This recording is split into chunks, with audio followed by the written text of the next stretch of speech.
and और only 19 participants आए भी हैं. I expected 25 at least because this marks the end of the our session. Okay, so yeah, unconventional methods in propulsion, and this will be the contents of today's slide. So we'll explore about the near future of our propulsion, which might be possible in next 10 to 20 years, and then we will explore about the far future of the propulsion, which would be well beyond 70 years to which will take well beyond 70 years to 80 years of time in development. All right. And then there are some methods of propulsion that are completely exotic, and we have no current laws of physics that can support those types of propulsion. So those include the Alcubierre drive and the EM drive. So all of these things that you see in the movies like Star Wars and all of that. So it's such a fancy type of the fancy types of engine that they use. They all fall under the category of this impossible under the current laws of physics. So they might take well over 100 to 200 years to develop, or it may even never be developed actually, because they are in direct violation of certain laws of physics. Okay, so although they are not possible or are only on the boundary of being possible, they still show a very good promise to humanity, as you know that if we cannot travel faster than light, then most of the universe will remain inaccessible to us for most of the time, and we won't be able to even leave our galaxy under the foundation that we can only travel at the speed of light, the fastest that we can go, even not at the speed of light, less than the speed of light. Okay, so with that, I'll go ahead to the near future of propulsion, and so the most feasible and the most uh, possible method that we can explore for our propulsion is the Orion drive. Okay, so basically, like currently, all you have seen that each and every type of engines, it is a chemical engine. All right, so it uses chemical energy from fuels to actually gain momentum and accelerate itself. Okay, so but you can have also use explosions. So a chemical rocket is also a type of controlled explosion only. All right. So, but the explosions are not so powerful that you cannot control them for a chemical rocket. But the problem with the atomic bombs and the nuclear energy is that if you form it in a form of explosion, okay, if you extract in a form of explosion, then the explosions are literally too powerful to be contained by any type of thing that you can build. All right, so that's why you can just expect your rockets to just ride upon the shockwave of the explosion instead of actually capturing that explosion and then directionizing that explosion. What That's what chemical rockets do. It is a explosion that is that happens inside of a cavity, and that's actually directionized by the throttle nozzle of your rocket. Okay, so instead, in explosion powered rocket, we have an idea that is called Project Orion, and it was under development. It was also under extensive research. This idea, but still, we have not developed anything close to Project Orion. We have actually used chemical explosions to simulate a version of Project Orion in real life, but we haven't used any atomic rockets or hydrogen bombs to simulate Orion rocket. Okay, so basically this is a very simple design. It contains a capsule where you can have things, possibly humans, sitting inside, and you have a very large plate that is able to catch the explosions, and between the plate and the capsule you have a dampening system. So what happens is that you take a hydrogen bomb or an atomic bomb, and you just explode it behind this plate, and the shock wave that's produced by that hydrogen bomb or atomic bomb, it actually pushes the plate, and which consequently pushes the capsule ahead. Okay, and the dampening system actually reduces the shock that is produced by that explosion. So as you can see that if there are people sitting inside, then it would be highly undesirable for them to have a sudden shock upon them, a sudden acceleration upon them. Okay, that would just tear through their bones and their tissues. So it's undesirable. Therefore, we just use damping systems so that it is somewhat comfortable for the crew inside. It's not comfortable for a long journey because then you will have to have like multiple explosions, one for each second or one each minute, and the crew would be just being jolted around by these explosions. Okay, so there has to be some method of dampening that is efficient enough, that can provide the crew with this consistent type of acceleration throughout their journey, not a jerking type of acceleration. Okay, so the speeds that can be attained with this sort of propulsion system is about 1% the speed of light. Because there are certain limits with that. You can ask that why you can't attain more than that. Then, so the problem is that once your spacecraft is at this speed, about 1% the speed of light, then the process of explosion of your bomb would take more time than your spacecraft would actually be leaving the vicinity of your hydrogen bomb. Okay, so like, see, what will happen is that you just put a hydrogen bomb behind your rocket. Okay, but your rocket is going so fast that it actually leaves the vicinity of your hydrogen bomb before that hydrogen bomb can even explode. All right, so that would be just impossible to, in that case, to gain a momentum and gain acceleration with that hydrogen bomb. Okay, so you can easily attain 1% the speed of light. 1% of speed of light means that you can go to alpha century. The spelling is wrong. This here, so you can actually travel to alpha century, which is 4 light years away from us, in just 44 years. And this type of technology, the Orion drive, is feasible using the current technology only, and you would require only about 800 to 900 atomic bombs and hydrogen bombs to do this. All right, and currently United States and Russia combined have more than 15,000 hydrogen bombs and atomic bombs. So it's entirely feasible, even under current times. But the only challenge to this technology is the lack of motivation that we currently live in. All right, so if we find out that there is certain type of asteroid approaching for us, or we have certain calamity that is immediately threatening to humankind, and um, until then we won't have such technologies. So because there is such a severe lack of motivation that people just won't consider building these things. Any questions about this?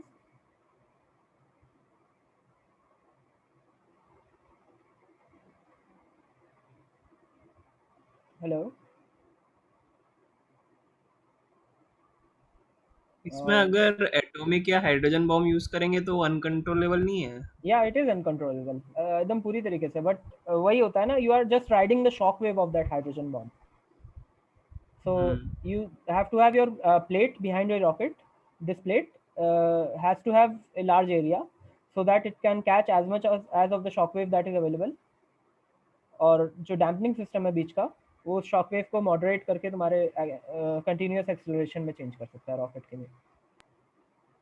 That's idea. Hmm. Okay, so वैसे जैसे earth पे तुम atomic bomb और hydrogen bomb का explosion जब करते हो, तो you see that there is a big fire ball and there is all of this chaos around it. Okay, so that usually happens because the hydrogen bomb actually heats up the atmosphere to such a high temperature that it ionizes. Okay, so most of that fireball that you see is, it's actually ionized air in the explosions that happen on Earth. But if you explode an hydrogen bomb in space, or if you explode an atomic bomb in space, then there won't be such a fireball actually. That's the major problem.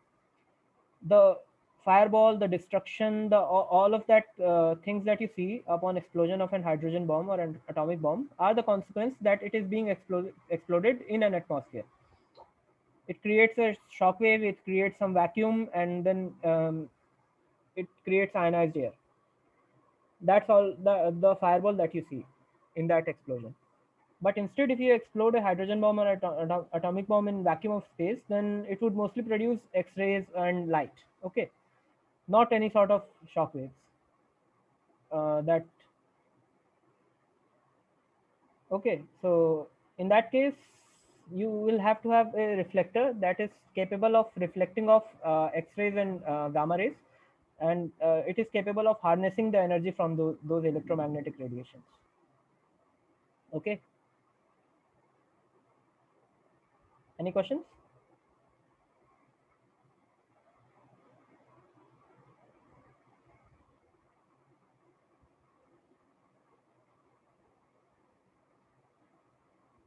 अच्छा चलो, वैसे इसको थोड़ा सा interactive ज़्यादा बनाते हैं। तुम में से किस किस को थोड़ा थोड़ा आइडिया है कि like how hydrogen bombs and atomic bombs work?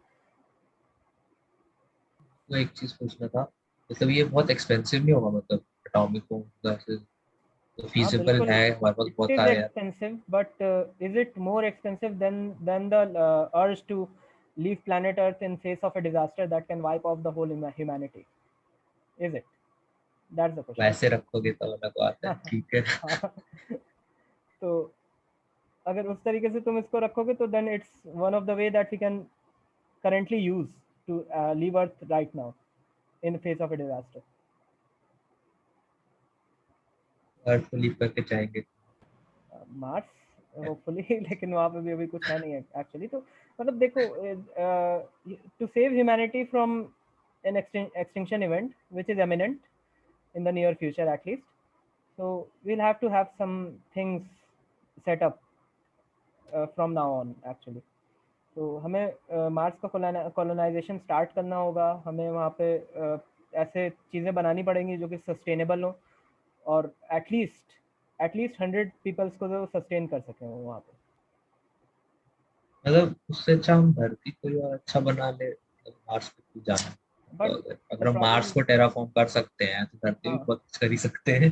हाँ हाँ, दैट्स द, ये तो बिल्कुल पॉसिबल है। अर्थ को हम लोग ज़्यादा अच्छा ऑफ कोर्स बना सकते हैं, लेकिन you see that humans have a certain problem, right?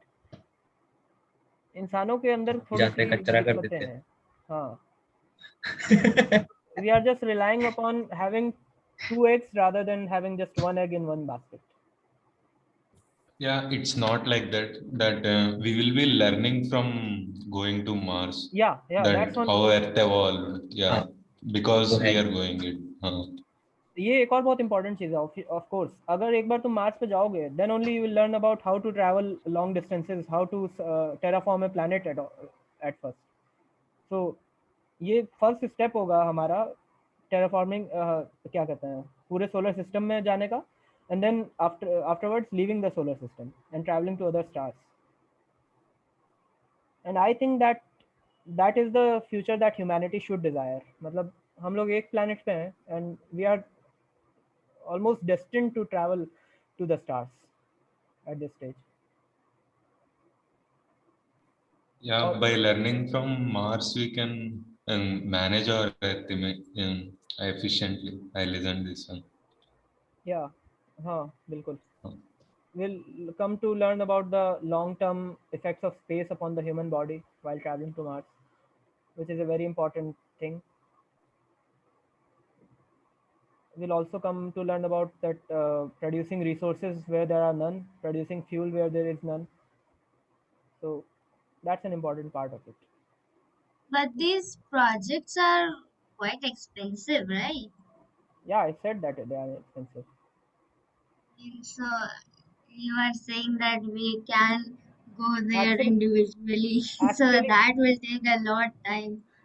Actually, Carl Sagan proposed this idea of using Orion drives, and he put it as an alternative to destroying the entire humanity with the nukes that United States and Russia currently have. Like United States has around 5,000 nukes, and Russia has around 7,000. So they are just enough for destroying humanity 3 times over. Okay, wiping off each and every human across the face of the planet. So he proposed that just if these news are lying around like that, so can't we put useful, uh, we put them to a useful use? Okay, so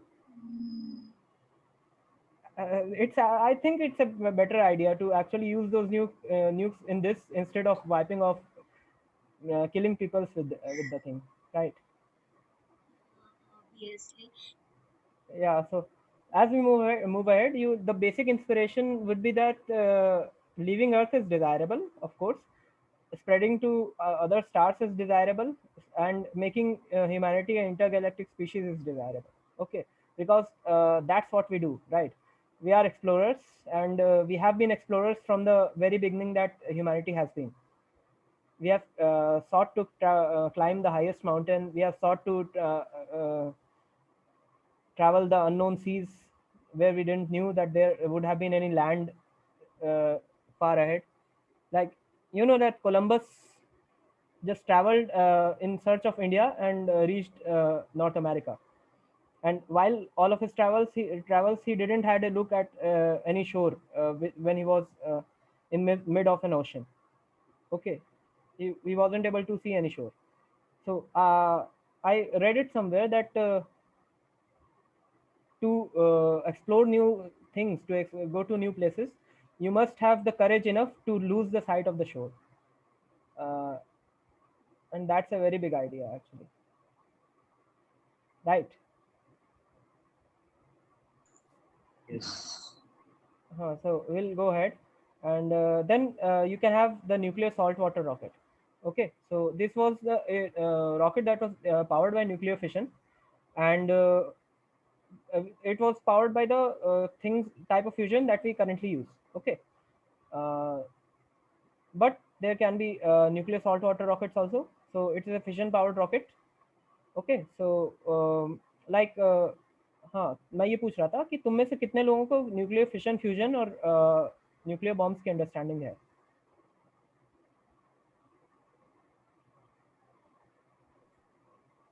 anyone? Basic understanding, just हाँ basic. मतलब मैं भी वही कहने वाला था, basic वही. Okay, so you know that what is critical mass? Do you?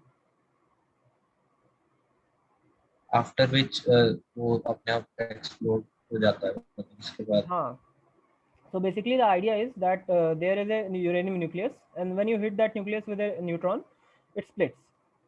It produces energy, and it produces around 2 to 3 neutrons in the process. The neutrons that are produced are actually fast moving neutrons, which are not capable of doing another fission reaction event. All right, so what you need to do is that slow down that fast moving neutrons. And how do you slow down those fast moving neutrons? Any guesses? What is the control best way? Rod, heavy water use करके. Yeah, of course, you use heavy water. So basically, what is the best method to slow down a fast moving particle? You just let that fast moving particle hit another particle, and if you let the fast moving particle hit a lighter particle, or something like that has equivalent mass of that fast moving particle, then the kinetic energy usually reduces in half. All right, so you can calculate that. Suppose that any fast moving particle of mass m has a velocity v, and you just let it collide with another particle of mass capital M, right? Like, no, yes. So you can carry out that calculation, and then you can guess that what should be the mass of the colliding particle for the fast moving particle to lose the most energy. Okay, so it comes out that things like boron are actually the best for that stuff. So you use control rod, like in which you use boron, and here you can see B4C, right? So it's boron carbide, and you can also use heavy water. So heavy water is deuterium oxide, and all of that, those have a almost equivalent mass range to a neutron, and therefore you get the neutron to lose most amount of energy. Okay, so what happens is that in nuclear salt water rocket, you have uranium bromide and water solution. All right, it flows inside of the tubes made of boron carbide. While it's inside of these tubes, the neutrons that produce. Okay, wait, एक minute. तुम लोगों ने boron को क्या बताया था? Hello, किसी ने अभी बोरॉन के बारे में कुछ बोला था ना?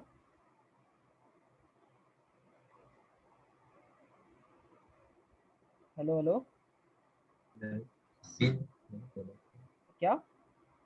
हैवी वाटर बोला था, बोरॉन के बारे में तो नहीं. हाँ, okay. So boron is a control substance, not a moderator. So there are two things. There is a control rod and there are moderators. Moderators are used to slow down the neutrons, and the control rods are used to control substance is used to just absorb the neutron. So boron acts as a control substance here, not as a moderator. So while this uranium bromide is inside of these tubes, which is made out of boron carbide, the neutrons that are produced by inside of this reaction, spontaneous fission, would actually be absorbed by this boron. And once this uranium bromide actually leaves this boron carbide complex, then the fission events will start to happen indefinitely in this solution, because it's a solution of uranium bromide and water. You can also use heavy water in this, but normal water would also work. So basically, if you use heavy water, then the concentration of uranium bromide you will keep lower, and if you use normal water, then you will have to have higher concentration of uranium bromide. Okay, so once the uranium bromide and water solution, the salt water in this salt water rocket leaves this boron complex, what happens is that the reaction starts to gain speed. All right, till here the reaction has gained enough speed that it goes supercritical. So enough neutrons are produced that there is a guarantee that the produced neutron would hit one of the other atoms. All right, and at this stage you will have a detonation, which would be just almost a nuclear explosion, a type of nuclear explosion, but that would actually be channeled by the flow that is of incoming uranium bromide. All right, so what happens is that if you have a uranium bromide inflowing at a particular velocity, then you won't have back propagation of the shock wave. Okay, you won't have back propagation of this detonation shock wave inside of the engine. Instead, you will have just front propagation of the shock wave towards the nozzle of the rocket. Okay, and that's what we want. Okay, so these type of rockets are incredibly efficient. They will offer about 10,000 seconds of specific impulse, and as you know that the spatial main engine that there was, which was one of the most efficient rocket that we had, it was only 480 seconds of specific impulse. So as you can see that this is orders of magnitude more efficient than the most efficient rocket engines that we even have yet. All right. So the problem with this engine is, of course, that it utilizes uranium salts, and if you test it right now, then you will have just government up your asses that why you have tested uranium engine inside of the atmosphere, and you will have the problems with the nuclear test ban treaty and all of that. So that's one of the most major uh, wall block in front of the nuclear propulsion program at the current stage. Okay, so the other problem is that you cannot operate this engine in lower atmosphere. You cannot use this engine to launch your spacecraft initially. You can only use this engine to as a second stage of your rocket, where it can where when it operates, the exhaust product are actually spread out in the space instead of falling back to Earth. All right. Any question? ये uranium salt में जो uranium use कर रहे हैं वो enriched वाला है या फिर Enriched. मतलब कौन सा It's है enriched. Enriched? Enriched. Actually, fuel grade uranium. So fuel grade means that 60 to 70% pure, और वेपन्स ग्रेड का मतलब होता है 90% प्योर. ठीक है, तो हम लोग फ्यूल ग्रेड यूज़ करते हैं, उससे तुम्हें इतना एफिशिएंसी मिल जाती है और अबाउट 10,000 सेकंड्स ऑफ आईएसपी की. हालांकि तुम higher grade of uranium use कर सकते हो, then you will have to use even less uranium bromide, तो your engine would be even more efficient, but no use for that. You can actually use fuel grade in this. It can have 66 kilometers per second of exhaust velocity. समझ रहे हो? That is a very high exhaust velocity in comparison to chemical rockets. So इस type के engine को actually space के vacuum में use करना इसलिए एफिशिएंट है, मतलब एफिशिएंट नहीं, बेटर है, क्योंकि as you can understand that 66 kilometer per second is far greater than the escape velocity from the solar system, right? मतलब अर्थ से escape velocity है 11.2 kilometers per second and solar system से around 50 kilometers per second है. So if you have your exhaust velocity in the ranges of 66 kilometer per second, then the exhaust product that actually leave your exhaust would leave the solar system entirely rather than falling down to earth. Okay, and because of the vacuum of space, the exhaust product upon leaving the nozzle, they are diluted instantaneously and are diluted to a level where they cannot harm anything.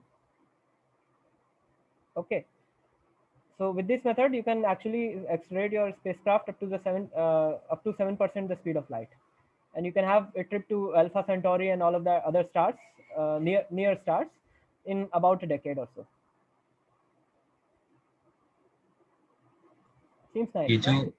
आपने time बताया decade और so इसमें time dilation included है या तो कैसे?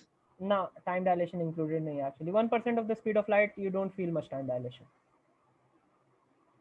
You feel, you actually begin to feel the time dilation effects at about 90% the speed of light, where you actually account that even an hour that is passing on the spaceship, uh, only 1.5 hours will pass on Earth. Okay, so you can actually calculate, because now you have learned special relativity, right? You have done 5 1 or 2, so you will be able to calculate that what how much time dilation you will feel at 7% of the speed of light. You can go ahead and calculate that. Okay, any other questions?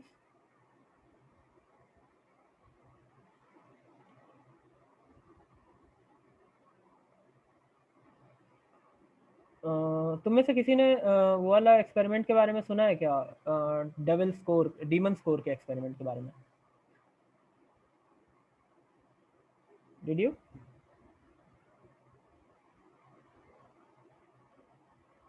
Okay, हाँ मैंने सुना है, हाँ तो बताओ ना। तो इसमें मतलब मतलब एग्जैक्टली याद नहीं है। उसमें कुछ था कि एक एक्सीडेंट था वो कोई, हाँ, इट जहाँ इज एन पे एक्सीडेंट। एक क्रिटिकल चला गया था, एक सर्टेन कुछ मास हाँ, था वो, उससे तो पता नहीं बेसिकली कुछ लोग। तुम्हारा क्या कहते हैं, जो डीमन स्कोर था, it was a core made out of plutonium, a sphere made out of plutonium that was said to said to be used inside an plutonium based bomb by the United States. Okay, so ये core Los Alamos laboratory में रखा हुआ था, and there was two scientist, Stolin and Douglas. Okay, so they had two separate events. There was one event with Stolin and there was one event with Douglas. तो ये दोनों बड़े मतलब पहले तो मतलब इन लोगों ने क्या किया था कि they got very familiar with the nuclear material stuff. Okay, तो इनको इतना कॉन्फिडेंस आ गया था अपने ऊपर कि they can actually handle all of the nuclear materials, और उनको कुछ प्रॉब्लम नहीं होने वाली ये वो. तो stolen actually went into the lab one night, and मतलब उन्होंने क्या चालू किया कि क्रिटिकलिटी एक्सपेरिमेंट चालू कर दिया कोर के ऊपर. सो मतलब बेसिकली एक स्क्रू ड्राइवर लेकर कोर के ऊपर जो शीट होती है, tamper, lead tamper, which actually reflects the neutrons, उसको वो ऊपर नीचे कर रहे थे, और उनका स्क्रू ड्राइवर फिसल गया, और the tamper actually fell upon the uranium core, and the core suddenly went supercritical and blasted Stolin with a lethal amount of radiation, and all of the people that were around him at that point. So you see that how quickly criticality is developed. Okay, so here you can see that once the uranium bromide actually leaves the boron complex and it travels to the detonation zone, in this time the criticality must develop. Okay, so you have to plan it according to that. I'll move ahead. So there is one more type of nuclear propulsion that is possible. So it's nuclear engine for rocket vehicle application, NERVA, and this is one of the only type of nuclear propulsion system that has actually even has been really tested in real life. Okay, so it is a fission powered rocket. What happens is that you have control this uranium core, which is mostly made out like a normal uranium core. Just it's enriched, it's smaller. It has perforations within it so that the gas can flow. And what happens is that you have hydrogen and you flow it upon the uranium core. All right. So the core actually heats up the hydrogen, and the heated hydrogen flows out of the nozzle, providing the thrust for the rocket. So basically this engine was actually tested by NASA and the Atomic Space Commission, and it was, see this note, the AEC, SNPO and NASA considered NERVA to be a highly successful program. It was basically NERVA attained very high specific impulses. It actually showed thrust. It actually was being considered to be used as a upper stage for certain rockets, but it was all cancelled by political fuss, as it always happens, and we can't have good things in our life, right? So this program was cancelled because it took too much of the political budget that Nixon had, and the promise of this program was that it could have been possible to travel to Mars in just 3 months at 1/3 of g for a 220-ton spacecraft. which is about the weight of the normal space shuttle. Okay, so you see that these type of rockets were being researched by NASA and being developed by NASA at one point. Here you can see that there was various type of Nerva cores, reactor cores that were being tested, and all of those dates, and you can see the specific impulses. So it's greater than 841 for the last core that was tested in 1969. And as I told you that the space shuttle main engine only had a specific impulse of 480 seconds, and it's almost double compared to that space shuttle main engine. So this type of propulsion is are so close to us, and yet we are not actually making those things, because of the political problems that we live in currently. See, any questions?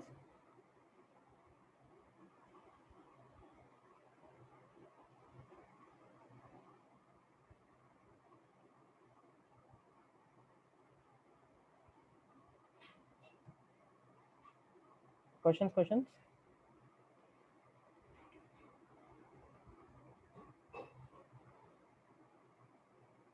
Hello, am I audible? Yes, In the first slide, you told hydrogen bomb, right? yeah, Uh, hydrogen bombs. what is the difference between hydrogen fuel and hydrogen bomb? Fuel is higher and more efficient, right? Hydrogen fuel and hydrogen bomb. What is the Yeah, difference? we are already using hydrogen fuel engines, right? Okay, So so what is it? no. Hydrogen fueled engines are basically using the chemical properties of hydrogen. Okay. Okay, H2O. Yeah. Okay. Using hydrogen Producing bombs implies H2O. you are using fusion of hydrogen. Okay, nuclear fusion. Nuclear Okay. fusion of Yeah. hydrogen, yeah. And Oh. that's much more energetic process than just normal chemical properties. You understand, right? So Yeah, but to start the nuclear fusion, we need some more energy, so we can't yeah, you start use it early, nuclear isn't it fission. like that? You use nuclear fission for that. You have hydrogen bombs, right? We have tested hydrogen bombs. We have so small hydrogen bombs that they can even fit inside of a car. And Okay. basically the technology is so advanced that you can package an atomic bomb inside of a 1 foot by 1 foot container. So I Okay. might have given you a full lecture upon hydrogen bombs and atomic bombs and how they work, but I think that it's not possible currently.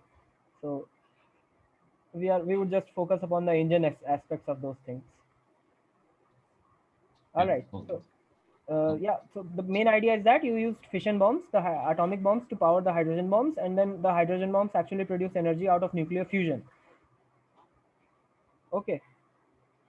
So now I think we'll move ahead to far future. Any questions before that? तो मतलब ये एक short slide है, इसमें ज़्यादा slides हैं नहीं, और इस टॉपिक में भी बहुत ज़्यादा मैंने कुछ बताया नहीं है, तो इस वजह से मैं इतना कुछ तुम लोगों को दूसरी चीज़ें बता सकता हूँ. अगर कोई रिलेटेड क्वेश्चन हो तो तुम लोग पूछ सकते हो.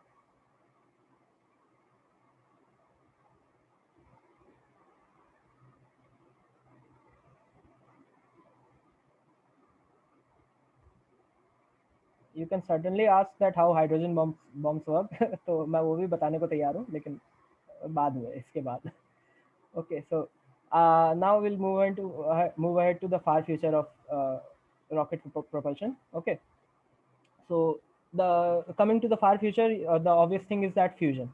Okay, we haven't attained controlled fusion reaction still. We are it's only possible for us to demonstrate fusion inside of hydrogen bombs, and controlled fusion still remains a very big dream. Okay, so currently these types of fusion powered engines are entirely theoretical. So just here over to the left, you can see that this is a tokamak fusion reactor at ITER. Any of you have heard about ITER? ITER. Yeah, it's a nuclear fusion project It's a project that is in aiming to attain Europe. nuclear fusion uh, using magnetic confinement. Okay, so how do you attain nuclear fusion? Is that you have two ways. So basically, we are currently talking about controlled nuclear fusion, right? If you are talking about attaining nuclear fusion with the help of a nuclear fission explosion, then it's an entirely different approach, and then you don't have a controlled nuclear fusion. So for controlled nuclear fusion, you have two main methods. You can either have inertial confinement or magnetic confinement. So now many of you may ask that why confinement is necessary. Why do have confinement? Anybody? कोई answer कर सकता है इसको? तो अगर high pressure होगा तो कम temperature पे भी हो जाएगा. हाई प्रेशर होगा तो कम टेम्परेचर भी हो जाएगा. नहीं, but I am asking why confinement, why to confine the things. तो प्रेशर बढ़ेगा ना उससे. Exactly, because you are talking about nuclear fusion.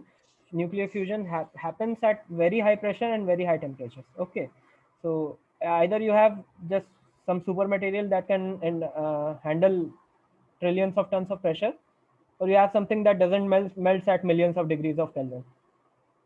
Okay, so you have to have certain type of confinement. You cannot have anything touching that plasma where fusion is happening, because any possible thing, any mortal thing will melt as soon as it touches the plasma.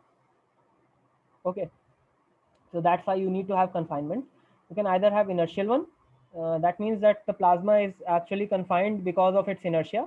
It means that you use certain lasers and just blast off a small portion of plasma, which are usually in form of pellets. Okay, and that plasma doesn't move uh, until some time. It takes some time before acquiring some velocity, right? So that's the inertial confinement, and the time it takes for it to gain some velocity, that is the time where you can provide it with enough energy so that it starts fusion. Or you can use magnetic confinement.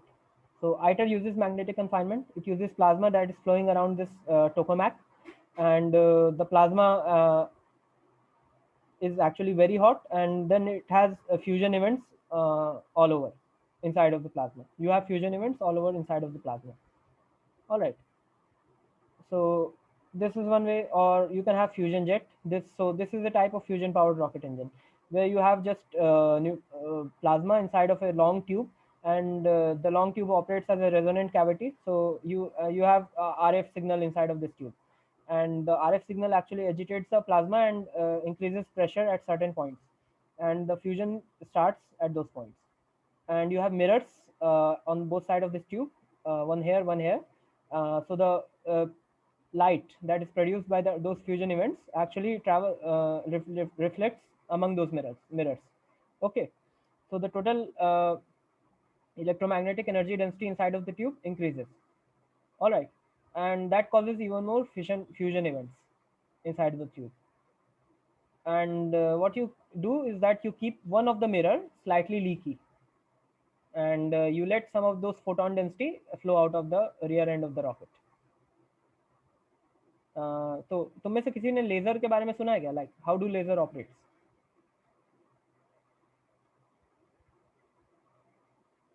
Anybody? हाँ, उसमें उसमें basically होता है कि उसमें carbon dioxide का कुछ एक चेंबर में कार्बन डाइऑक्साइड का या तो सॉलिड कार्बन डाइऑक्साइड एयर में ही होता है वही, और दोनों साइड में ये मिरर्स होते हैं, और वो लाइट इधर उधर बाउंस ऑफ करता है कि अल्टीमेटली वही लाइट बचती है जो एक डायरेक्शन में जा रही होती है, और फिर वो एक होल के थ्रू निकलता है, तो वो एक ही डायरेक्शन में सारी लाइट जाती है. You see that this is something of a type of a laser. समझ ही रहे होगे तुम. इसमें दो मिरर्स हैं जैसे लेजर्स में होते हैं. They actually bounce off the electromagnetic radiation present inside of the cavity, and you just feed in the energy with the help of RF signals. ठीक है, and you let some of those electromagnetic energy bounce back out of the one leaky mirror or a small hole, either of the things.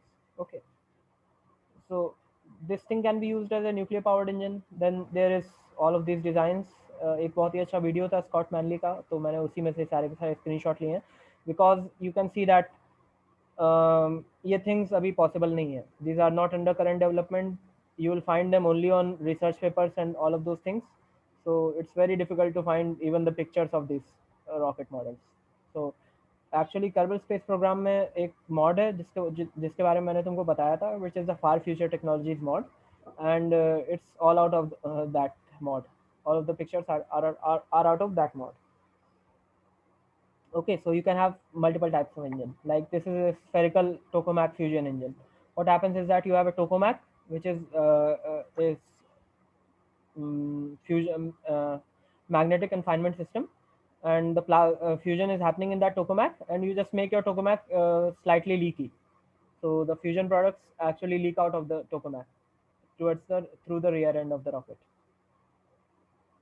Or you can have inertial fusion engine of this type, impulse magneto inertial fusion engine. So it basically uses a lithium tamper to compress the fuel, and while compressing, the lithium actually reacts with neutrons and produces tritium, which actually participates inside of the fusion event and produces even more energy. Okay, so तुम लोग मेरे ख्याल से नहीं समझ रहे होगे tamper और इस सब चीज़ों का मतलब क्या होता है, समझ रहे हो क्या?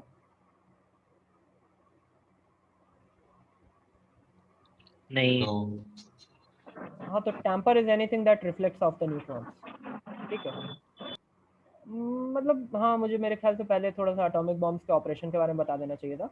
तो basically the main idea is just that you need to reflect off enough neutrons कि वो तुम्हारा फ्यूजन या फिशन कैरी आउट कर सके, ठीक है। तो you need to just have first fission to stimulate fusion. तो फिशन कैरी आउट करने के लिए तुम्हें अपने न्यूट्रॉन्स चाहिए, ठीक है। You need to get your neutrons inside a small space and you need to get those neutrons slow, ठीक है।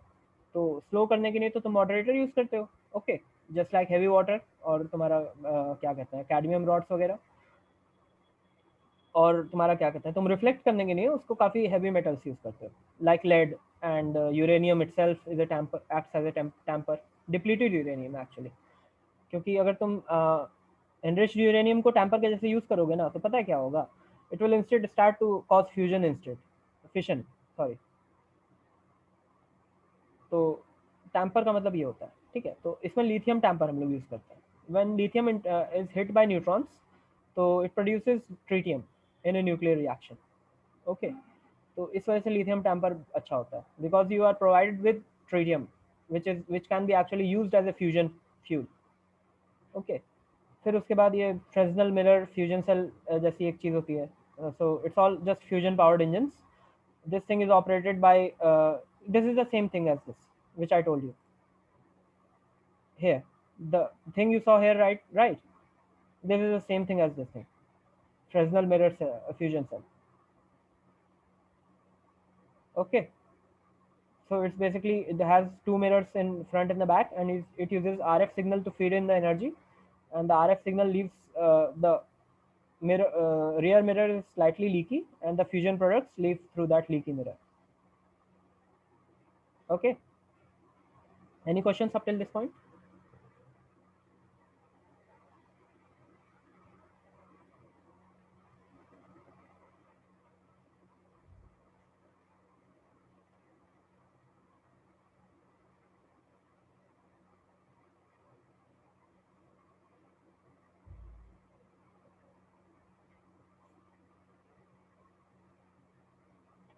Hello, questions, anything?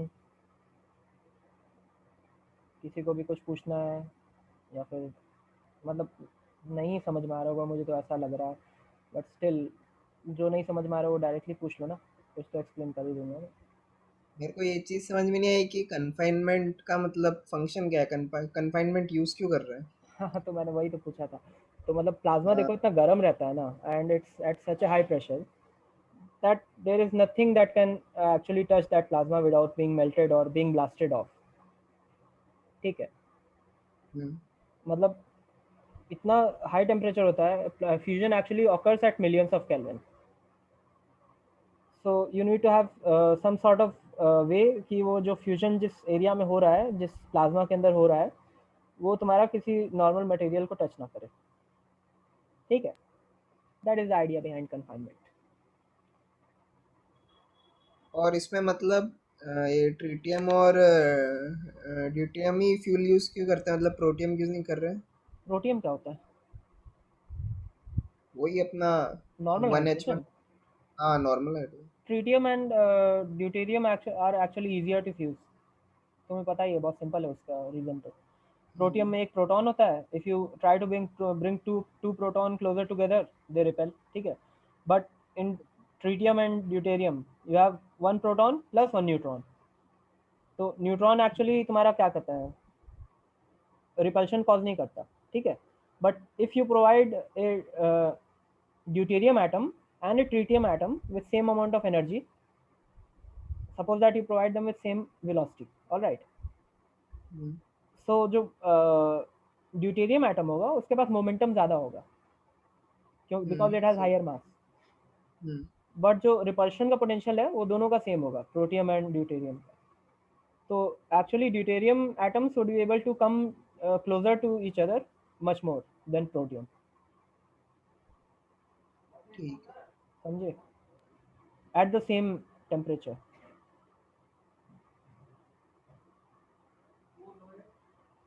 और कुछ?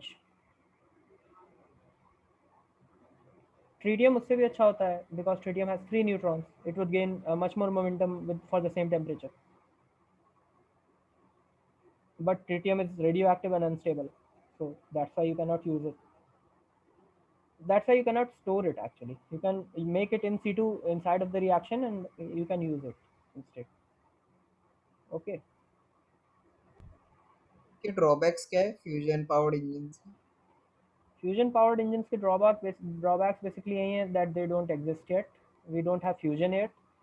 Or once the fusion is available, then there is literally no drawback for it. Because fusion offers infinite power for infinite amount of time basically. तुम्हें बस सी water की ज़रूरत पड़ेगी fusion conduct करवाने के लिए, because it has hydrogen and that's all you need. Okay, so moving ahead, you have antimatter powered engine. So this is actually bunched as a far future technology instead of being an impossible technology, just because antimatter lies inside of the laws of physics and is still approachable. Although using this sort of engine would require the technology to be about 100 to 200 years mature. Okay, much more mature than it is currently right now.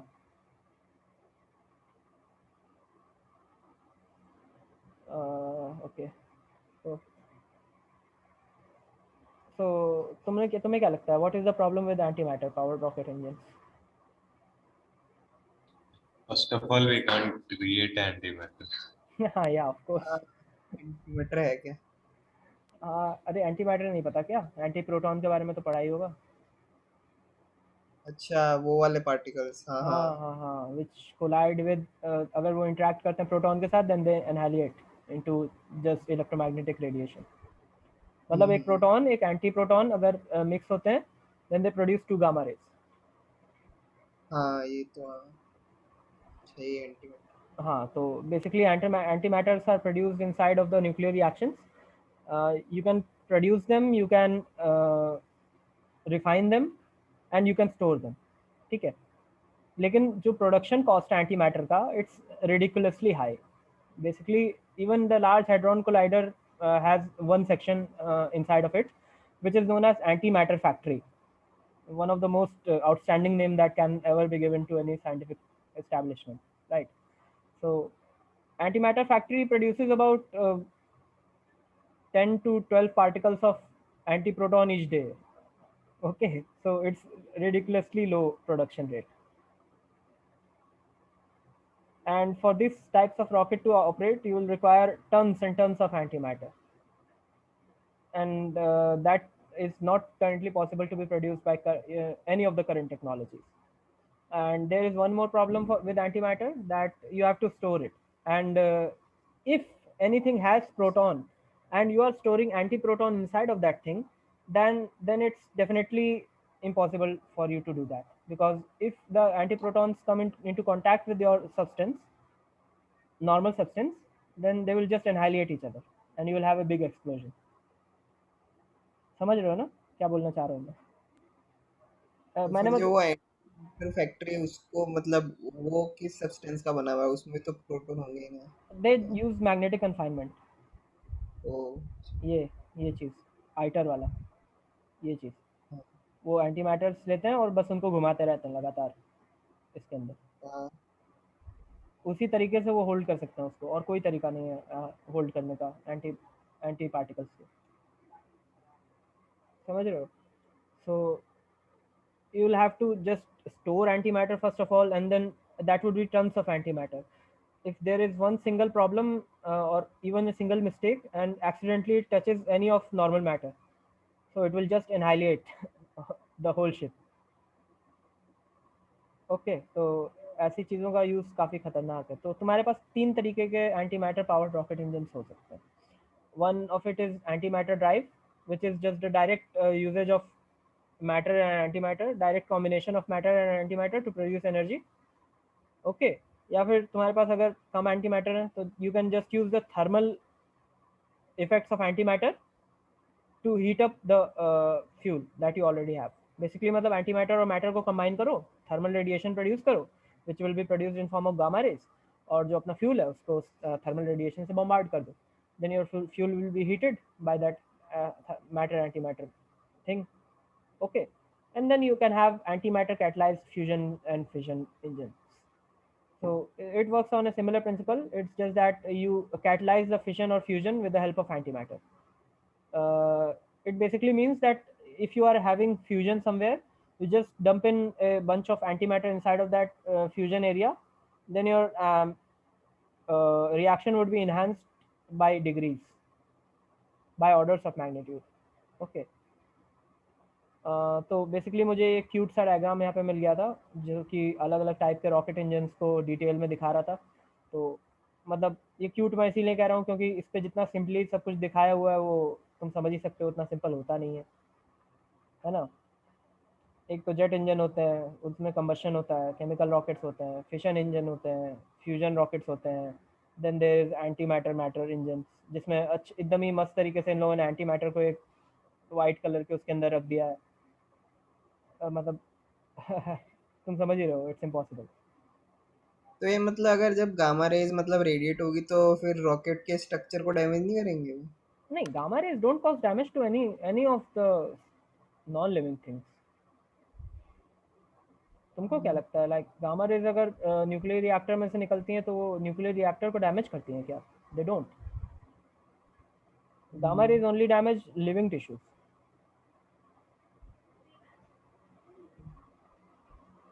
So your crew has to be seated just very far away from where this reaction is actually happening, in case this thing ever actually gets developed, right? Okay, then हम लोग थोड़े से और far future type के designs को consider करते हैं। वो है कि solar sails. Okay, so what are solar sails? Basically ये बहुत ही बड़े बड़े तुम फाइबर या फिर मेटल या फिर किसी भी चीज़ से बनी हुई शीट्स को ले लो and you just point them opposite to the direction where sun is shining, and the photon flux that's coming from the sun will actually let you produce some sort of thrust from this sail, and they are basically incredibly inefficient. That means that only 800 by 800 square meter foil will actually produce only 5 newtons of thrust at one astronomical unit where the earth is right now. Okay, so मतलब ये एकदम भी efficient नहीं है। तुम्हें मतलब बहुत बड़ी बड़ी सेल्स चाहिए होंगी to produce even some visible type of acceleration, and बस इसका फ़ायदा एक ही है लिटरली। वो क्या है कि they are just they use just free energy, पूरी तरीके से फोकट की एनर्जी मिलती है इनसे। मतलब जो सन है जिसकी एनर्जी एक्चुअली वेस्ट हो जाएगी ऐसे ही पूरे यूनिवर्स में डाइल्यूट होने के बाद, you just use that wasted energy into an efficient form. Okay, Yeah, so this is already used by ISRO. no, they are not used by anything right now. No, in Mission Mangal, in the movie also they shown this one. ना In Mission mission Mangal Mangal movie can not also. वो solar cell use किए होंगे ना, पता ही नहीं। हाँ, yeah, really. पर ये मतलब जो सोलर सेल्स है इस ये वहाँ हिसाब पे से ज्यादा एफिशिएंसी के हिसाब से देखो एक बार ना, 800 by 800 meter square meter foil का 5 न्यूटन है force. Then to carry anything in appreciable amount of time, they would require kilometers long solar sails. Yeah, but for the Mars mission, they used this satellite, mom satellite, I don't know. Mars orbit I'll check mission. out if they actually use solar sail or they just considered the idea of using solar sails. Yeah, they used it and they got some luck that at that time there is some solar storm and they reached desired velocity. Otherwise, the mission may fail. Like, see, in the movies they show a lot of things that are not true, right? Yeah, And they but just that is try real to. story, right? I don't know. I'll check and follow up it with you. Okay. To me, it's still impossible.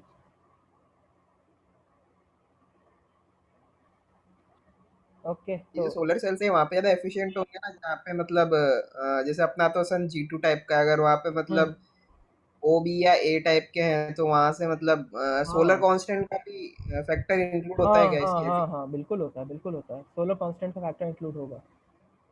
तुम्हारा तो जितना फिर तो powerful star होगा उतने ज़्यादा तुम solar cell को यूज़ कर सकते हो। लेकिन यार इससे सबसे बड़ी दिक्कत समझ रहे हो, like if you start to accelerate with the solar sail then you cannot actually deaccelerate technically, because once you are at a appreciable velocity and you want to deaccelerate, then you will have to have like ज़्यादा solar concentration, energy concentration to deaccelerate. And once you are far off from the sun, then you have automatically have low amount of solar energy at that point. समझे ना? मतलब तुम पहुंच तो जाओगे बहुत दूर, बट वहां पे डीएक्सेलरेट कैसे करोगे? वो करने के लिए मतलब दूसरे मतलब वही फ्यूल्स और उसका यूज कर सकते हैं ना। हाँ, वो तो कर सकते हो। तो मतलब सोलर सेल्स मतलब एक ऐसा ही कॉन्सेप्ट है जो कि शायद कभी ना यूज़ हो हमारे उसमें, because we would have much more powerful methods of propulsion till we have the capability of even making solar sails. ठीक है, तो हो सकता है ऐसा ना हो। ठीक है, but there is one more way that we can efficiently use the solar cells. If you just have concentrated energy from the sun being beamed into a solar cell, then it's much more efficient to use them, right? तो basically हम लोग क्या कहते हैं, शुरुआत में तो हम लोग बीम पावर्ड प्रोपल्शन के बारे में पढ़ते हैं, दैट जैसे मान लो तुम्हारे पास एक रॉकेट है, ठीक है, तो then and you have various laser beams on the ground, they actually aim down your rocket and they provide energy to your rocket. And how does that energy actually converts into useful propulsion is through this type of system. See, a laser beam hits the receiving optics, it just gets concentrated and gets inside of the engine where it heats up plasma and liquid hydrogen. Okay, and that forms the rocket exhaust. सो मतलब अगर तुम्हारे rocket के अंदर ऐसे तरीके के वो हैं सेटअप्स, तो तुम लेज़र लाइट्स को भी यूज़ कर सकते हो अपने रॉकेट को चलाने के लिए। ओके, तो basically it's only available if efficient laser technologies arrive in future, क्योंकि बेसिकली हमारे पास जो अभी करंट लेज़र टेक्नोलॉजीज हैं, they are incredibly inefficient, they use much more energy than they actually output and they produce heat and all of the problematic things, right? So और फिर उसके बाद सबसे बड़ी दिक्कत ये इस टाइप के सिस्टम्स के साथ that they require assistance from Earth. So अगर तुम्हारे स्पेसक्राफ्ट को मान लो अर्थ के ऑर्बिट से बाहर जाना है, या फिर तुम्हारे स्पेसक्राफ्ट को मान लो सोलर सिस्टम के बाहर जाना है, then you have no way to accelerate that spacecraft with this systems, because तुम लेजर्स को कहाँ तक ही भेज सकते हो, lasers actually also dilute out in space. Okay, तो इस वजह से बहुत दूर के नहीं, ये पॉसिबल नहीं है इस तरीके की चीज़ को यूज़ करना।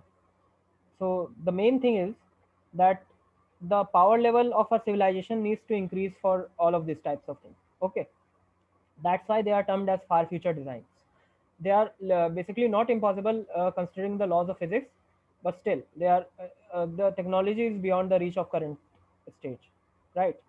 So now we come to the much more possible, I think, type of beam powered propulsion. Yeah.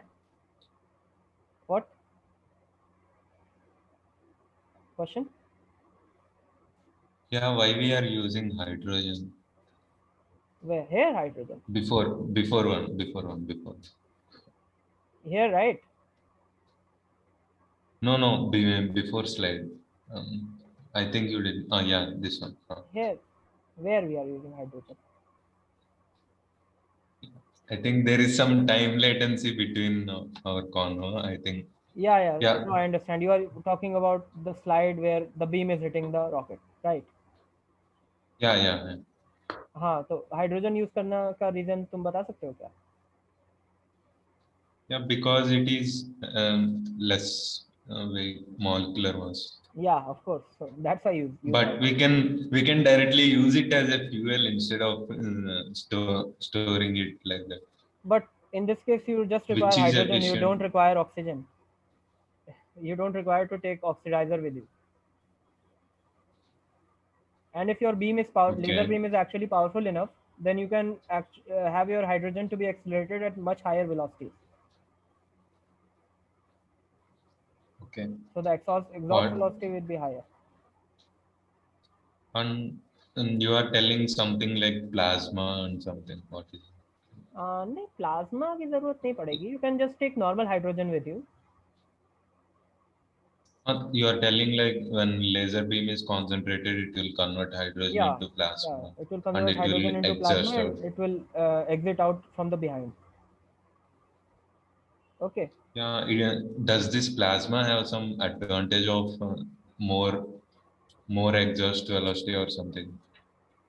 Basically, hydrogen is made out of a single proton, and the single proton has the least amount of mass. तो जो exhaust velocity होगी, it will be highest for hydrogen. तुम कुछ भी use कर सकते हो, but hydrogen is the best. And the exhaust velocity entirely depends upon the laser beam that's being used to drive it. If you have more laser beams, then you have higher exhaust velocities. Okay. Okay. तो इसके लिए बहुत बड़ा infrastructure की जरूरत पड़ेगी, समझ रहे हो? मतलब you need to have laser farms, like you have solar farms of kilometer hectare sized, right? We have hectare sized solar farms, so we will have to have laser farms of hectare sized laser farms. Okay, so that would be a really big challenge to have those just to accelerate a single rocket. And still you will need to have raw chemical propulsion to actually for your rocket to actually attain some sort of height before it can use this type of things. Okay, so now we use Dyson beam. Okay, this is a big concept, hell of a big concept. It's possibly not possible for humanity to attain this kind of technology even after 1000 years, because that would this type of technology would require humanity to be at its level 2 Karashidev scale. Okay, so you know what is Karashidev scale? Karashidev scale is basically the amount of energy that a civilization utilizes, and we currently stand at around 0.7 to 0.6 at Karashidev scales. Being at Karashidev scale 1 means that you can harness all of the energy of your planet, the home planet, and being at Karashidev scale 2 implies that you can harvest all of the energy from your host star, the home star. Okay, so once humanity reaches Karashidev scale 2, which might happen in 1000 years or 10,000 years or more, even more, then we would be able to access these types of exotic propulsion methods, which would be like building a Dyson sphere just around the sun and beaming all of the energy from a whole star onto a ship, and that would let the ship to reach even 99 to 99.99% of speed of light. And as you understand, this is a realm of sci-fi that we are standing upon right now. Any questions regarding this? 0.7 0.8 type पे अपन इतनी तबाही मचा रहे अपने planet की, तो हाँ type 1 ज्यादा मचाएंगे। आई गेस कि टाइप 1 तो जाने के बाद हमारे पास कम से कम अपने प्लेनेट की ज्यादा रिस्पेक्ट होगी कि हम लोग ज्यादा तबाही ना मचाएं। या तो उल्टा भी हो सकता है कि मतलब ज्यादा एफिशिएंटली अपन सारे मिनरल और ये सब एक्सट्रैक्ट कर सके। हाँ, that would be a key to reaching type 1 civilization. As you understand. तो मतलब टाइप 1 का मतलब है कि तुम अपने प्लैनेट की सारी एनर्जी को हार्नेस कर सको, even the energy in earthquakes, even the energy in storms, even the energy in ocean currents, right? So that would be a very big challenge even in current technologies. समझ रहे हो? So now type we'll क्या type type 1 तक पहुंचने में कितना time है? we are at least 500 years, I would say. तो अगर ह्यूमैनिटी एक्सटिंक्ट ना हो जाए। देखो, इस चीज़ों को प्रेडिक्ट करना बहुत मुश्किल होता है। जैसे कि अगर तुम देखो, like from the past 10,000 years, that you can call the humanities conscious period, ठीक है, जिसमें हमारे पास सिविलाइजेशंस रही हैं, जिसमें हमारे पास राजा महाराजा रहे हैं, ठीक है। And during all of this 10,000 years, we basically did nothing. We just planted seeds and hoped that they would grow into plants and then eat them. ठीक है, हमने एग्रीकल्चर डिस्कवर किया, हमने ये क्या कहते हैं, आग डिस्कवर की, सिविलाइजेशन डिस्कवर की, but still we didn't do much. And it's within just the last 200 years that we actually came into this technological age where the technology blasted up in our face.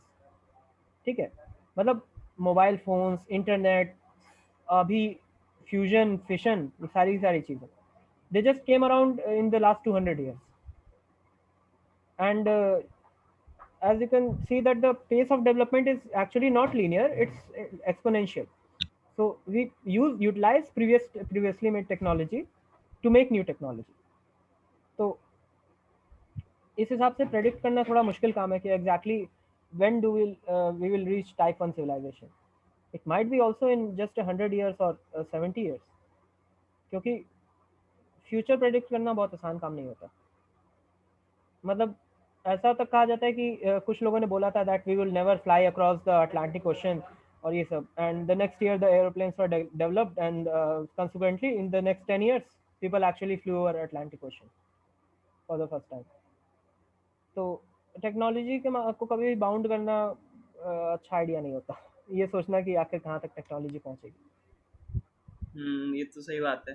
नहीं, मैं कल मतलब कुछ देख रहा था, उसमें ये बता रहे थे कि अभी कौन सा वो कोई बिलियनर वगैरह कोई जाके आया ना उधर जेफ स्पेस बेजोस. 80 किलोमीटर.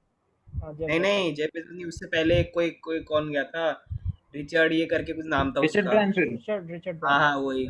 वो वर्जिन स्पेस रॉकेट करके कुछ उसका है. तो वो मतलब बोल रहा था कि हमने ये सोच लिया था कि 2007 तक हम स्पेस टूरिज्म को एक मतलब बना लेंगे और उससे मतलब कैपिटलाइज कर लेंगे. लेकिन अभी मतलब 14 साल बाद भी मतलब अभी तक भी उनकी टेस्ट ही चल रहे हैं. तो हाँ, फ्यूचर वाला तो बात सही है. हाँ, वही बात है. तुम्हें पता नहीं कि कब टेक्नोलॉजी किस स्पेस पे डेवलप होगी. क्या पता तुम जो सोच रहे हो और ज़्यादा लेट हो या फिर उससे जल्दी हो जाए. You never know. हम्म. तो इस सब टाइप की टेक्नोलॉजी फिर भी थोड़ी दूर है. Type 2 Kardashev scale is very far off. इतना तो तुम पक्का वो कर सकते हो. It's incredibly difficult first of all, and it's quite far away. जब तक हम लोग इनर सोलर सिस्टम के प्लैनेट्स को कॉलोनाइज नहीं कर लेते एटलीस्ट, तब तक तो हम लोग सोच भी नहीं सकते of reaching type 2 civilization. Because for all of these structures like this to be built, you would require disassemblation of entire planets. Disassembling of entire planets. मतलब मर्क्यूरी को हम लोग हो सकता है बाय बाय बुलवा दें इस पूरे के पूरे मेथड प्रोसेस के दौरान. समझ सकते हो ना.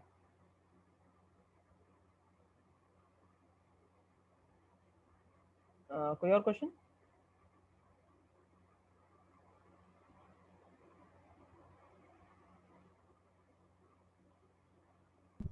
पर जैसे मतलब अपन सोच रहे कि बाहर के प्लैनेट्स के कॉलोनाइजेशन करेंगे, तो उसमें भी मतलब जैसे अपन को अभी कोई बंदा जैसे बहुत टाइम तक स्पेस में रहता है, उसके कितने लॉन्ग टर्म इफेक्ट्स है, ये भी तो अपन को हाँ इतना अभी तक नहीं पता ना. और मतलब हाँ कॉलोनाइज करेंगे तो ऑब्वियसली उधर तो मतलब अपने हाँ, अर्थ बिल्कुल जैसा तो बिल्कुल मतलब बिल्कुल. नहीं रहेगा. तो फिर उसके भी मतलब इफेक्ट्स होंगे, या रेडिएशन, ये सब ऑफ तो. Course there will be effects. There is a तो लॉन्ग वे इतना फॉर मतलब. Technology to go actually. अभी तो हम्म. मतलब इस सब इफेक्ट से हमें अगर अपने आप को बचाना है ना, then just replicating the environment that you have on Earth isn't enough, basically. In the inside hmm. of spaceships, you need to have some sort of genetic engineering to form human that are capable of withstanding space. ठीक है. हाँ, तो जब तक technology उस level पे नहीं पहुंचती तब तक तो we cannot hope of doing this type of things. Then there are some exotic form of propulsion. Okay, so these are impossible under the current laws of physics and they might never be possible. So ये हमारा पहला very exotic forms of propulsion, जो कि Alcubierre drive. Okay, so the points about it are as follows. It's faster than light, FTL, and it's impossible, and it's impossible, and it's impossible. ठीक है. तो तुम समझ ही सकते हो लाइक ये क्या है। तुम लोगों ने स्पेशल रिलेटिविटी पढ़ी होगी, राइट? तो स्पेशल रिलेटिविटी में क्या होता है कि if things are moving then they have a different time frame, they have they experience time dilation, length contraction and all of that, but there is a general form of special relativity which was formulated by Einstein himself, ठीक है? It is called as general relativity, and it dictates that how space and time are curved and it can be bent by mass and energy, right? तो अल्क्यूबियर drive को operate करने के लिए तुम्हें एक space time metric तुम use करते हो which is known as Alcubierre metric, जो कि अल्क्यूबियर के द्वारा ही खोजा गया था। He just put in some solutions to the Einstein's general relativistic equations and then found that this type of solution actually satisfied those equations, ठीक है? तो किसी टाइप ऑफ सोल्यूशन का किसी इक्वेशन को सेटिस्फाई करना ये नहीं का मतलब ये नहीं होता कि वो पॉसिबल है, ठीक है? तो अल्क्यूबियर ने ये चीज़ ये सोल्यूशन ढूंढा फील्ड इक्वेशंस का आइंस्टाइन के, and he just predicted that if such solution is possible then you can have spacecraft that can travel faster than light within this bubble. So basically क्या होता है कि अल्क्यूबियर drive में तुम अपना जो स्पेस टाइम होता है अपने आसपास की शिप का, you just cut it off from the rest of the space time, you form a bubble around you of space, and then you travel within that bubble. And because of the laws of physics, you actually can travel faster than light because you aren't breaking the local speed limit, you are actually stationary within your bubble of space, okay? But the space itself is traveling faster than light around you, so that's entirely possible by the laws of physics. But still, the problem is that Alcubierre drive requires negative energy. It requires you to have a very high mass in front of your spaceship so that it can compress the space time, and you have to have a negative mass. Negative masses aren't possible. Negative energy and negative mass. So you have to have negative mass which actually expands the space behind you. So इस अगर तुम ऐसा configuration develop कर पाते हो तो तुम अपने आसपास से स्पेस को अलग कर सकते हो। You can have a bubble of space around you that can travel faster than light. कोई क्वेश्चन? अभी इसमें रिसेंटली कुछ नए पेपर्स पब्लिश हुए थे इस चीज के बारे में। मैं मतलब मैंने पढ़े नहीं थे, मैंने से पता चला था मुझे, तो उसमें बताया था कि नेगेटिव एनर्जी नहीं रिक्वायर्ड, मतलब कुछ बहुत ज्यादा अमाउंट ऑफ एनर्जी लगेगी लेकिन नेगेटिव एनर्जी की जरूरत नहीं, तो ऐसा पता कुछ नहीं, था उसमें। मैंने भी कुछ तो पढ़ा था कि you can have dark matter instead of negative energy. अब मतलब हाँ वैसे ही कुछ था, इफ पता यू नहीं क्या डोंट था। डिस्कवर डार्क मैटर तो फिर भी वो अभी इम्पॉसिबल है ये चीज़, राइट? तो ये सारी सारी चीज़ें अभी ऐसे रेल्म में है जबकि हमारे पास फिजिकल इक्वेशंस भी नहीं है उन चीज़ों को एक्सप्लेन करने के लिए जो कि ये यूटिलाइज करती हैं, ठीक है? That's why this form of propulsion are exotic. We don't hope to ever actually use this sort of propulsion for hundreds to thousands to ten thousands of years. समझे? Any other questions?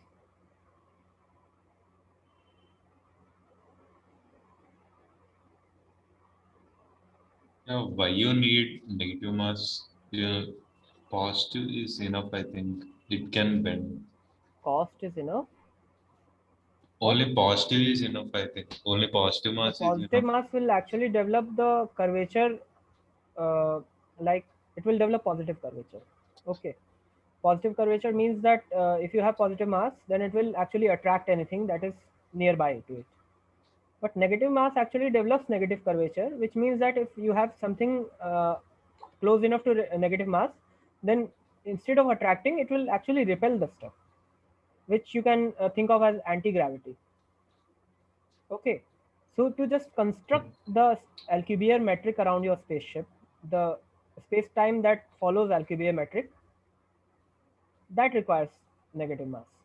Okay, once you have generated this type of, so see, here you are looking the space-time in 2D, all right, 2 dimension, and space-time is actually a 4-dimensional entity. So this is not a correct version. Okay, you cannot actually visualize a 4-dimensional space-time in your head.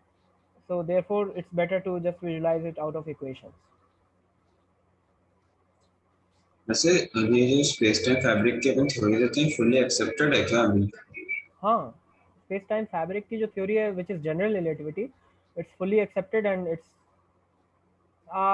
Not complete I would say, but it's correct because जब से Einstein ने इसको develop किया there have been numerous tests and it has stood to all of the test of time and it hasn't even failed a single time. समझे? मतलब incomplete उसे बस इसलिए बोल सकते हो because it is in compatible with the standard model, the quantum theory of physics that we have. There must be some bigger theory which has a which has general relativity just as a special case of itself. So general relativity is a incomplete theory at this point. That's all we can say. Any questions? Yeah, just telling from the movie, Interstellar. Did you saw that? Yeah, they used wormholes. Yeah, is this that thing or some other No, no, no. different thing? It's not wormholes. I'm confusing between these two. No, it's not wormholes. Wormholes are basically connecting 2 points in space through a Einstein-Rosen bridge. Okay, and that's basically the scientific term for a wormhole. You develop a tunnel through 2 points in space. They are connected to each other, and you need to sustain that tunnel for a long time so that your spacecraft can pass through it. Yeah, Okay. he will show some example like if you keep if you bend a paper and you can Yeah, go yeah. from other edge to That's the this edge. wormhole. That's the Yeah, but wormhole. here we can bend the space time with the mass and we can go from one edge to another edge. No, you aren't actually going from one edge to another edge directly. You travel within those edges. Just Yeah, wait but at the the distance decreases by keeping the mass in front of us. No, it doesn't. The distance doesn't increase by keeping mass in front of you, or decrease by keeping mass in front of you. It's Yeah, just this but metric. space time is bending, so it will It's decrease, just right? this. So No, the main idea here is it's just this metric, which actually cuts you off from the rest of the space time around you. Okay, the main idea is this, and once you are cut off from the rest of the space time, then the bubble that you are inside, okay, this space time bubble, it can have any velocity, even faster than the speed of light. It's not wormholes. It's not connecting 2 points in space. It's just this space-time structure which cuts you off from the rest of the space-time around you. Okay. okay, okay. So then there is one more thing, which is EM drive. EM drives was a crazy type of idea which was given some years back, and it was basically the idea that if you have a magnetron and it produces some sort of radio waves, and you put those radio waves inside of the resonant cavity like this, a frustum-shaped resonant cavity. Okay, so basically you can have a smaller group velocity at this end because this end is smaller, and a larger group velocity at this end because this end is larger, and you can have lesser force acting here and greater force acting here. Okay, and thus you can have a net radiation force in the backwards direction. So this is a incorrect theory because it is in a direct challenge of conservation principle of conservation of momentum. Okay, you have a momentum wave which is approaching in the 90-degree direction, and you have a velocity in this direction from that wave. It's impossible. Okay, so it was even tested by NASA by building actual models of EM drive, and they found out that it's not possible to attain thrust by this sort of technology. Okay, any questions?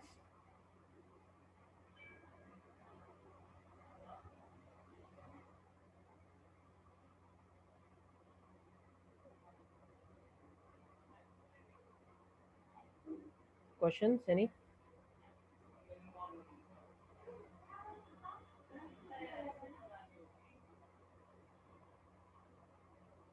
Hello.